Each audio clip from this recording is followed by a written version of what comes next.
안녕하세요. 제 2강에서 제 3강을 시작하겠습니다.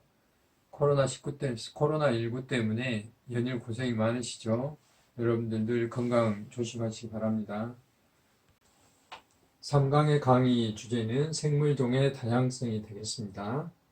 3강에서는 생물종의 다양성부터 시작을 해서 이것이 국제적으로 어떻게 통용되고 있는지, 이 다양성을 확보하기 위한 여러 가지 방법으로 생태 면역률부터 생태 교란, 야생 생물까지를 함께 고민해 보도록 하겠습니다. 종이라는 것은 무엇이고, 이 종이 생물 다양성에 어떤 역할을 하며, 이 생물 다양성 우리와 어떤 관계가 있는가에 대해서 이야기를 해보도록 하겠습니다. 먼저 인도양에 있는 모리셔스 섬이라고 있는데요. 아주 옛날에 포르투갈 선원들이 이 모리셔스 섬에 도착을 했더니 이 도도새라는 새가 있었습니다. 도도새는 날개가 트여서 날지 못하기 때문에 선원들이 멍청한 새다, 그래서 도도새라는 이름을 지었어요. 그래서 새들을 많이 잡아먹다 보니까 새들이 다 없어지게 되겠죠.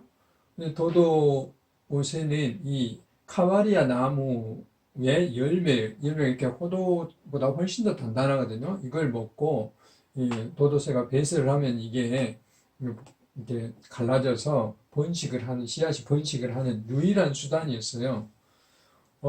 근데 도도새가 없어졌는데, 그게 주민들은 이제 이 카바리아 나무를 벌목을 해서 나무들이 없어져서 도도새도 멸종이 되고, 카바리아 나무도 지금 거의 멸종 위기 상태에 있다고 그럽니다. 이와 같이 어느 종이 이렇게 단순했을 때 간단한 어떤 교란 작용만 일어나도 종이 없어지는 이런 문제가 있다고 할 수가 있겠습니다. 종이 왜 다양해야 되는지 단순히 보여주는 두 가지 그림인데요. 이렇게 한 줄로 먹이 사슬이 되어 있는 이런 관계는 단순성인데, 만약에 메뚜기가 없어졌다, 멸종이 됐다 했을 때는 개구리가 먹을 먹이가 없기 때문에 메뚜기 이후로 모두 다 멸종이 되는 그런 문제가 발생할 수가 있어요. 그런데 오른쪽에 있는 복잡하게 얽힌 관계처럼 메뚜기가 없어졌어도 개구리는 다른 것을 통해서 이렇게 먹을 수 있고, 또 들쥐가 있고요. 이렇게 복잡한 먹이 관계가 있기 때문에 어느 한 종이 잠깐 사라지더라도 이 생태계는 유지가 될 수 있고 또 회복이 될 수도 있다라고 말을 할 수가 있습니다. 종의 유지는 이와 같이 우리 인간들의 삶과 직접적인 또는 간접적인 연결 관계가 있기 때문에 굉장히 중요합니다. 그래서 오늘날 이 종은 우리 생물종의 분류라든지 또 다양성의 기본 단위인데, 이런 종들이 멸종위기에 처하게 되는데, 그런 것들은 바로 이와 같은 환경 변화, 서식지가 파괴된다든지, 고속도로나 철도를 놓으면서 서식지가 단절된다든지, 양쪽에 하나의 산이 양쪽으로 이렇게 단절되면 서로 섬과 같은 역할이 되거든요.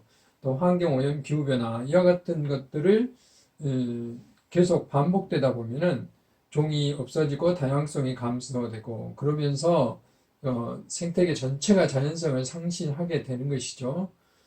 그러게 되면 우리 인간이 누려야 될 각종 생태 서비스가 감소되고 우리 인간의 삶은 저하되게 된다 이 말이죠. 이런 것에 대한 내용을 오늘 강의를 하도록 하겠습니다. 종에 여러 가지 의미들이 있는데요. 이제 특정 지역에서 저절로 자생하는 종, 이런 것들을 고유종이라고 그럽니다. 이제 특산종이라고도 하고, 우리나라에서 주로 이제 만 존재하는, 우리나라에서 주로 이제 자생하는 이런 것들을 고유종이라고 그러죠. 근데 외래종은 이제 외국에서 들어온 종들을 말하죠. 우리나라는 당초에 없었는데 이런 것을 말하고, 플래그십 스페시스라고 해서 기대종이라고 그러는데, 생태계 여러 종 가운데 사람들이 아주 이제 중요하다고 여기는 이런 종들을 우리는 기대종이라고 그럽니다. 예를 들어서 시베리아 호랑이라든지 판다라든지 코알라, 두루미 이런 것들은 국제적으로 기대종으로 인정받는 종들이라고 할 수가 있습니다. 또 이제 우리 어떤 한 지역에 국한된 종, 뭐 홍천의 열목어 이런 것들은 이제 역시 홍천 지방의 깃대종이라고 할 수 있습니다. 그럼 이제 우리 지역에 무등산의 깃대종은 몇 년 전에 이렇게 정했어요. 식물은 털조장나무로 정했고 동물은 수달로 정했는데 이제 광주의 여러 시민들의 의견을 들어서 정한 거죠. 이제 이 털조장나무는 남부지방에 자생하는 이제 희귀 식물이기 때문에 이것을 가지고 이렇게 정했고, 수달은 이제 대개 멸종위기 야생동물에 속하고요. 또 천연기념물에도 속합니다. 그래서 하천에 주로 사는데 특히 이제 무등산에 제2수원지 계곡, 그다음 4수원지 계곡 이렇게 다양하게 서식하기 때문에 무등산을 어떤 상징하는 종으로 털조장나무와 수달을 정한 바가 있습니다. 또 이제 다른 종의 의미는 지표종이라는 게 있어요. 예를 들면 여기에 가재가 있는데 가재가 발견되는 곳에 어떤 생물적 서식지의 특성 아시죠? 가재는 돌이 있고 또 또랑 같은데 물이 차갑고 깨끗하고 뭐 이런 데 살거든요. 이렇게 어떤 한 생물을 가지고 거기에 지역이라든지 서식지, 토양에 대한 여러 가지 환경을 즉각적으로 이렇게 알 수 있는 특성을 나타내는 종들을 우리는 지표종이다라고 이야기를 합니다. 이와 같은 종들이 지구상에 얼마나 많이 살고 있을까 하는 건데 현재 지금까지 밝혀진 종만 140만 종에서 177만 종 정도 아주 많은 종들이 살고 있는데 대부분 온대지방의 59%, 열대지방의 35% 정도의 종들이 살고 있습니다. 지금까지 열대지방의 이제 그 밀림이라든지 이런 데는 아직까지 조사가 안 됐기 때문에 약 86% 정도는 종을 아직 발견하지 못하고 있다고 그러거든요. 이 중에 곤충이 약 80만 종으로 거의 세계 전체 종이 약 50% 정도 차지한다고 말을 할 수가 있습니다. 생태계를 이루는 가장 기본이 종인데요. 그 종을 다른 말로는 개체라고 그럽니다. 우리 이제 메뚜기 한 마리, 두 마리, 또 이게 물고기 한 마리, 두 마리, 뭐 메기 한 마리, 두 마리 이런 한 마리, 두 마리 이것들을 우리는 개체라고 그러고요. 개체라고 그러고 그다음에 이 개체들이 이렇게 같은 종류의 개체들 모여 있는 것들을 개체군 집단이라고 그러죠. 그다음에 종류가 다른 여러 종류의 개체군들이 모여 있는 것들 이런 것들을 우리는 군집이라고 그럽니다. 그래서 우리 사람도 인류도 사람들의 개체군이잖아요. 그래서 인류의 영어명이 이 population이라고 하는 것도 같은 의미가 되겠습니다. 그래서 이제 지난 시간에 했던 것처럼 군집이 여러 개가 모여서 다른 생물들과 같이 같은 작용을 하면 이렇게 토끼, 사슴, 풀, 이렇게 돼지 이런 것들이 서로 모여 있으면 이것들을 군집이라고 그러고 그 분과 이게 여러 가지 다양한 생태계들과 모였으면 이걸 생태계라고 이렇게 말을 합니다. 그렇게 말을 하고요. 여기 보신 바와 같이 개체는 하나의 생명체, 이것들이 모여서 일정한 지역에 같은 무리를 이루고 있으면 개체군, 또 다른 종류 개체군과 이렇게 섞여서 한 개 집단을 이루면 이것들은 군집, 이것들이 또 다른 물리적인 요건들과 자연환경과 이렇게 함께 집단을 이루면 이것을 생태계라고 이렇게 구별을 합니다. 그래서 이제 개체군에 대해서는 가장 중요한 게 서로 유전 정보를 교환할 수 있는 집단, 그러니까 그 자손을 남길 수 있는 것을 우리는 집단이라고. 예를 들면 호랑이하고 사자하고 교미를 해서 나이거라는 그 자손이 나왔지만 나이거끼리 교미를 해서 또 다른 나이거가 나올 수 없기 때문에 이것들은 개체군이라고 할 수가 없어요. 호랑이는 호랑이 개체군, 또 사자는 사자 개체군 이렇게 말을 할 수 있는 것이죠. 그래서 유전 정보를 교환할 수 있는 집단을 우리는 개체군이다 라고 이야기를 합니다. 그 다음에 이제 군집이라는 것은 아까 생산자, 소비자, 분해자 이와 같이 독자적인 영양 구조, 이런 것들 영양 구조라고 그러거든요. 그 다음에 그 물질 순환과 함께 동반되는 에너지들, 먹이를 전달해 주는 것, 이런 생태적인 기능을 가지고 있는 것들을 우리는 군집이라고 한다 하는 것까지 말씀을 드렸습니다. 그러면 생물 다양성이란 뭐냐? 뭐 말 그대로 다양성이라는 것은 이것저것 뭐 여러 가지 종류의 생물들이 자연계에 얼마나 많고 적냐 하는 것들을 우리는 다양성이라고 말을 합니다.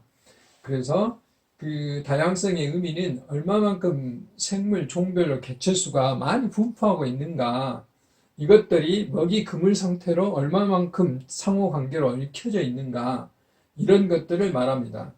이제 나중에 또 말씀드리겠지만 다양성이 높다는 것은 그만큼 우리가 앞 시간에 이 강의에서 했던 것처럼 생태계의 평형, 항상성을 높일 수 있는 것이기 때문에 생태계의 건강성을 유지하는 데 굉장히 중요하다 하는 것을 말씀드릴 수가 있겠습니다. 그래서 생태계의 다양성에는 이제 크게 세 가지로 분류할 수 있는데요. 되게 아주 큰 의미로 생태계의 다양성, 생태계가 뭐 사막도 있고 산림도 있고 습지도 있고 호수도 있고 육지도 있고 이렇게 여러 종류가 있죠. 이런 것들 또는 종의 다양성, 종이 여러 종류 종들이 있죠.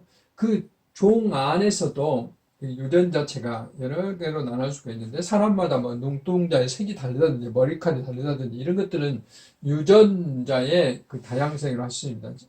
지금 오늘날 유행하고 있는 코로나 바이러스 19도 원래 코로나 바이러스는 아주 옛날부터 있었습니다. 근데 작년에 이제 발생을 해서 지금 유행하고 있는 것이 2019년 타입이라고 해서 코로나 코비드19 이렇게 표현을 하거든요. 이것이 이제 유전자가 변형이 일어나서 이렇게 부르는데 이와 같은 것이 바로 유전자 다양성이죠. 바이러스 의미에서 보면 바이러스 자기도 이렇게 번식하기 위해서 종족을 여러 개 번식하기 위해서 늘 변신을 하는 것이죠. 그 같은 것들은 이제 생물 전체계로 보면 생물들이 그 항상성을 유지하기 위해서 늘 그런 그 다양성을 추구하는 것이죠.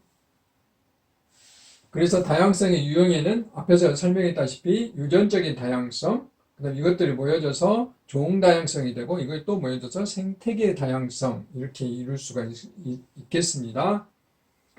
유전자 다양성의 하나의 예로 이게 아시아 무당벌레를 볼 수 있는데 무당벌레 점이 이렇게 아주 다양하고 색깔도 다양한 등을 볼 수 있고 생물종의 다양성, 수많은 생물종들을 우리가 표시를 할 수가 있고요. 비무장지대에도 이렇게 많은 생물들이 살 수 있습니다. 사냥이라든지, 그 다음에 수리, 흰꼬리 수리라든지, 반달곰이라든지, 멧돼지, 뭐, 개리, 여러 종류의 종들이 이루고 있고요. 지구상에는 열대우림이나 청원이나 사막이나, 뭐, 호수나 강, 갯벌, 바다, 이렇게 굉장히 많은 생태계의 다양성을 유지하고 이렇기 때문에 바다에 사는 생물 다르고, 육지에 사는 생물 다르고 강에서 사는 생물들이 다르기 때문에 생태계가 서식지라든지 먹이 경쟁이라든지 이런 것들의 그 역량들을 유지해 나갈 수 있는 것이죠. 그래서 굉장히 그 생태계를 건강하게 유지할 수 있는 것이 바로 이제 이게 의미가 되겠습니다. 생태계 다양성이 이렇게 유지됨으로 인해서 우리한테 어떤 의미를 주냐 하는 것입니다.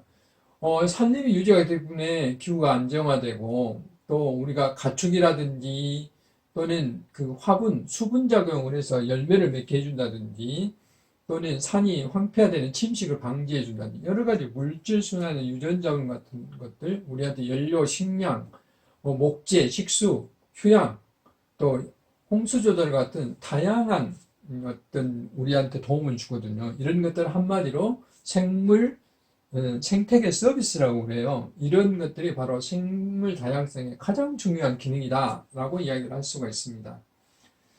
방금 말씀드렸다시피 생물 다양성의 기능을 유지하는 것들이 바로 이런 어떤 생태계 균형을 유지한다든지 또 우리들한테 그 레크레이션이라든지 또는 좋은 풍경을 보게 한다든지 경관을 보게 한다든지 이건 심리적인 기능이거든요. 이런 것들을 유지시켜주는 이런 것들을 유지하는데 가장 중요한 것은 환경에 대한 적응력이라든지 또는 재난, 재해 이런 환경 위기를 극복해 줄 수 있는 가장 근본이 바로 생태계 다양성이다라고 이야기를 할 수 있습니다. 앞에서 여러 가지 생태 서비스에 대해서 이야기했는데 그 생태 서비스 중에 우리 인류에게 크게 공헌한 것들이 바로 이제 생물 자원이라고 또 다른 말로 표현을 해요.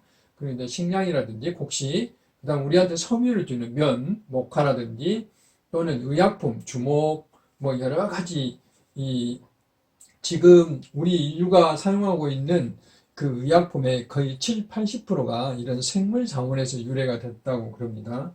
또 제주 올레길과 같은 이런 관광산업, 이런 것들 다 생태 서비스라고 말을 할 수가 있습니다. 그렇기 때문에 우리가 앞에서 말한 이런 생태 서비스를 더 이렇게 견고하게 건강하게 유지하기 위해서 생물 다양성을 보존해야 되는 것이죠. 이 중에 가장 중요한 것은 사람도 중요하지만 생태계를 이루게 있는 각종 요소들, 특히 자연 생물들, 이런 것들이 같이 이 생명권 평등하게 보존돼야 된다는 것이죠. 이게 굉장히 중요한 것이고요. 그러기 위해서 국제사회가 함께 이렇게 노력하고 있어요. 여러 가지 생물 다양성에 대한 국제 협약이 있는데 그 중에 가장 대표적인 게 유엔에 의해서 생물 다양성 협약이라고 맺어져 있고요. 우리나라에도 여기에 가입이 되어 있고, 멸종위기 야생식물 국제거래협약이라고, 이거는 CITES라고 그러는데 여기에도 가입되어 있습니다. 그래서 멸종위기에 처한 동물들은 함부로 거래할 수가 없어요. 다양한 조약들이 들어있고, 만약에 생물 다양성 협약에 가입하지 않으면 무역 제재라든지 또는 미개한 국가로 취급하고 있기 때문에 여기에 궤도를 많은 국가들이 다 가입을 해서 여기 협약을 따르고 있습니다. 이렇게 많은 나라들이 따르고 있다 하는 것이고, 그러면 생물 다양성을 이제 늘리기 위해서는 어떻게 해야 되냐 하는 건데, 이 다양한 것들이 있지만 우리가 그 아파트 짓고 또는 도로 놓고 하는 이런 것들은 집안이 포장되어 있는 것이죠. 콘크리트나 아스팔트로. 이런 것들을 되도록이면 친환경적으로 바꾸자고 하는 것인데, 이런 것들 우리는 생태 면적이라고 그럽니다. 생태 면적률을 높이는 그런 방법이 중요하고요. 또 파괴된 생태는 복원하는 게 중요합니다. 그래서 하나씩 알아보면 생태 면적률을 우리가 늘리기 위해서는 이렇게 산과 들 같은 자연 지방, 인공 지방일지라도 이렇게 자동차는 주차장보다는 나무를 심고 조경을 하는 이런 것들, 그 다음에 블럭을 설치할 때도 이렇게 물이 스며들고 풀이 자랄 수 있도록 이렇게 하는 것입니다. 또 최근에 이제 나온 것들인데, 이렇게 블럭을 넣더라도 틈새를 둬서 이 틈새 속으로 물이 스며들도록 하는 것들, 이런 것들이 생태 면적률을 확보하는 것들인데요. 방법에 따라서 이렇게 자연 집안 녹지는 가중치를 1을 두고, 옥상 녹화는 0.5를 두고, 포장이 부분적으로 되어 있는 것은 절반만 주고, 이제 이렇게 틈새 포장이 이렇게 자연률이 낮은 것은 가중치를 적게 줘서 이걸 계산을 하는 겁니다. 이거는 법으로 정해져 있어요.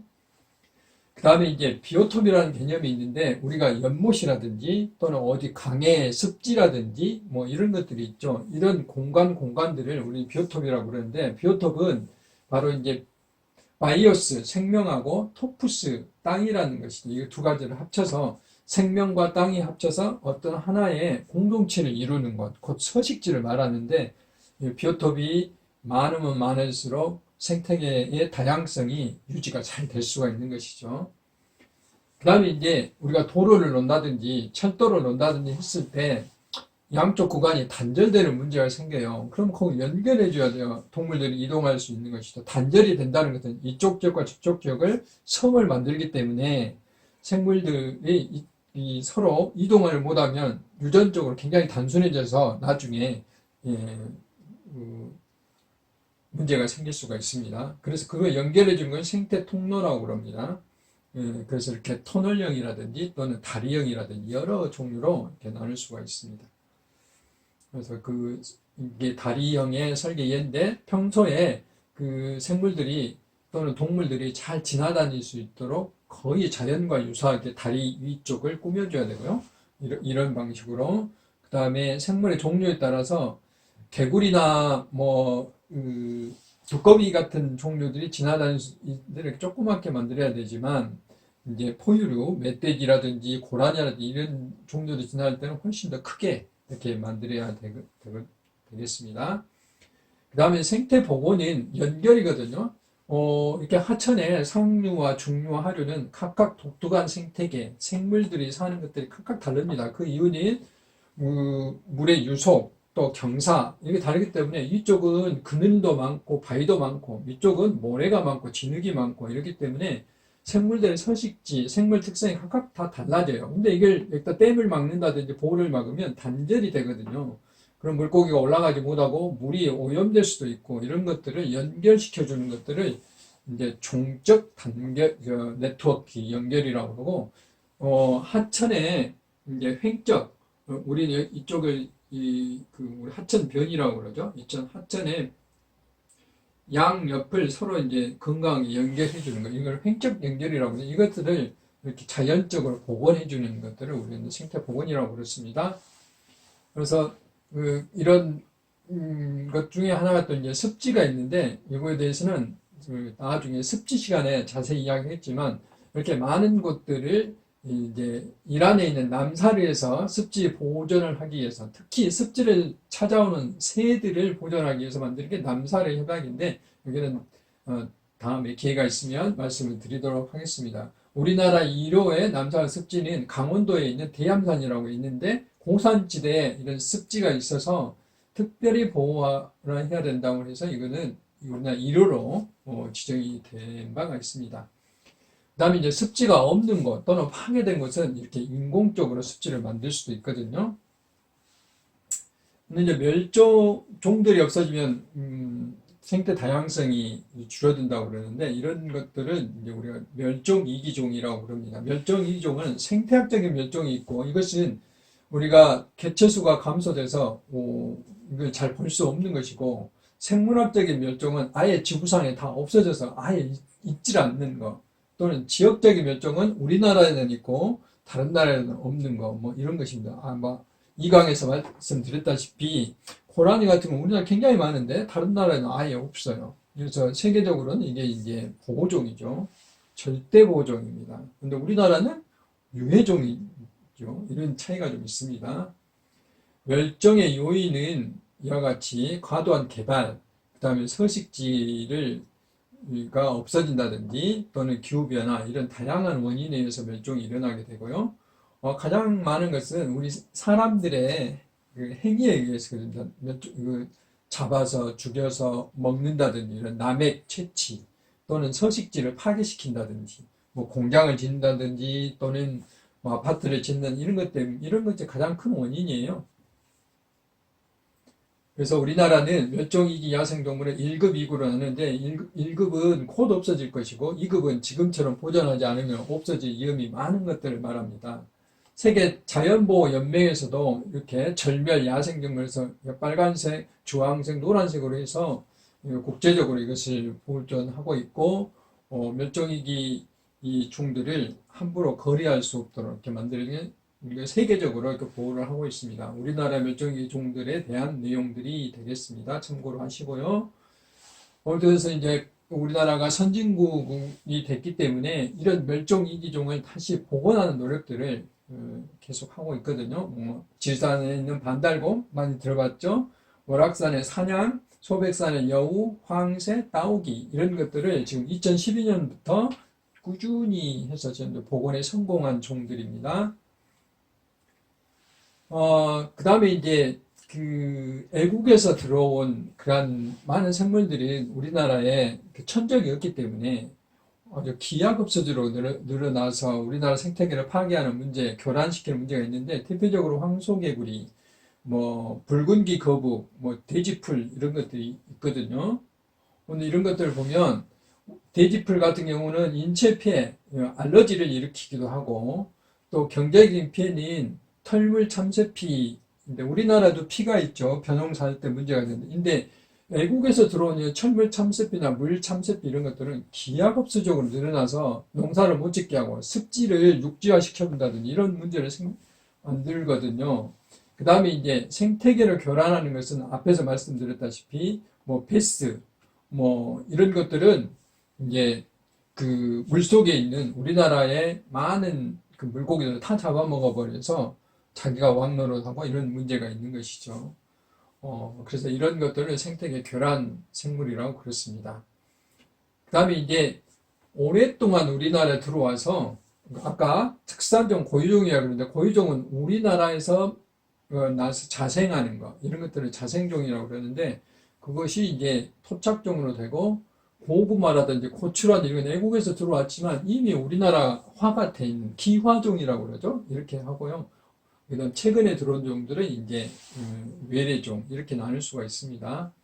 그래서 이렇게 외래종이 꼭 나쁜 것만 아니고 이미 이렇게 문익점 선생님께서 도입한 목화 같은 경우는 이미 이렇게 무명 옷이라든지 면을 만드는 데 중요한 역할을 하고 있고 조나 보리 같은 것도 원래는 외래종이지만 뭐 밥을 지어 먹을 수 있도록 이렇게 우리한테 식량으로서 중요한 역할, 고추, 김치 담는 데 중요하죠. 토란, 도라지 다 마찬가지입니다. 이렇게 중요한 역할들을 또 할 수 있는 것이죠. 어, 과거에 바나나가 400여 종이었어요. 그런데 예, 계속 우리가 맛있는 바나나만 추구하다 보니까 지금은 한 종밖에 없거든요. 그 과정에 여러 번의 바나나 바이러스 질병이 있었는데 만약에 이 바나나가 한 종으로 계속 유지되고 다양성이 없고 한 종으로 유지되다 보면 바나나에 또 심각한 역병이 발생했을 때 바나나는 완전히 사라져서 우리는 바나나를 못 먹을 수도 있다 이 말이죠.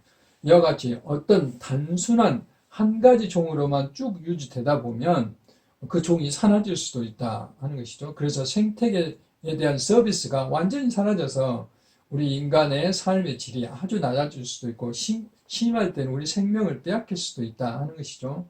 이만큼 종 다양성은 생물의 건강성 또 생태계의 건강성을 유지하는 아주 필수적인 것이다 하는 것입니다. 하겠습니다. 오늘은 종의 개념부터 시작해서 종의 종류, 그 다음에 개체군, 군집의 이해에 대해서 했으며 특히 생물 다양성이 얼마나 중요한가에 대해서 이야기를 했고요. 거기에 따라서 생물 다양성을 늘리기 위해서는 어떤 것들을 해야 되는가에 대해서 여러분과 함께 이야기를 나눠봤습니다. 자, 여러분, 이제 강의를 마치면서, 제한된 시간 안에, 강의를 하려고 보니까 굉장히 제가 빨리 급하게 강의를 했습니다. 여러분들이 이해하시고 천천히 다시 보기로, 강의를 이해해 줬으면 좋겠습니다. 특히 코로나19가 유행한 이 시기에 여러분들 건강하게 잘 지내서, 밝은 모습으로 강의실에서 만났으면 좋겠습니다. 자, 안녕히 계세요.